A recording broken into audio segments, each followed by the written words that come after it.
അതെ, വെറും 1000 രൂപ ഒരു ദിവസം കൊണ്ട് 20 ലക്ഷം രൂപയായി.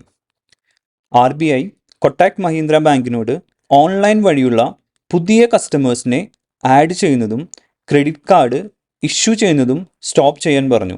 ഈ ന്യൂസ് വന്നതിന് ശേഷം കൊട്ടാക് ബാങ്കിൻ്റെ ഷെയർസ് 11% ക്രാഷായി. ഈ ക്രാഷ് കാരണം കൊട്ടാക്കിൻ്റെ പുട്ട് ഓപ്ഷൻസ് റിട്ടേൺ എല്ലാവരെയും അമ്പരിപ്പിക്കുന്ന രീതിയിലായിരുന്നു. ഒരു ഭാഗ്യവാൻ അല്ലെങ്കിൽ ഇൻസൈഡർ 18 ലോട്ട്സ് വെറും 1000 രൂപയ്ക്ക് വാങ്ങുകയും അതിൻ്റെ റിട്ടേൺസ് ഏകദേശം 20 ലക്ഷം രൂപയാകുകയും ചെയ്തു, അതും വെറും 24 മണിക്കൂറിനുള്ളിൽ. കൊട്ടക്കിൻ്റെ ഏപ്രിൽ 1700p അതായത് പുട്ട് ഓപ്ഷൻ വെറും 20 പൈസയിൽ നിന്ന് 60 രൂപയിലേക്കാണ് ഉയർന്നത്. ഇതിനല്ലേ ഷെയർ മാർക്കറ്റിൻ്റെ മാജിക് എന്ന് പറയേണ്ടത്.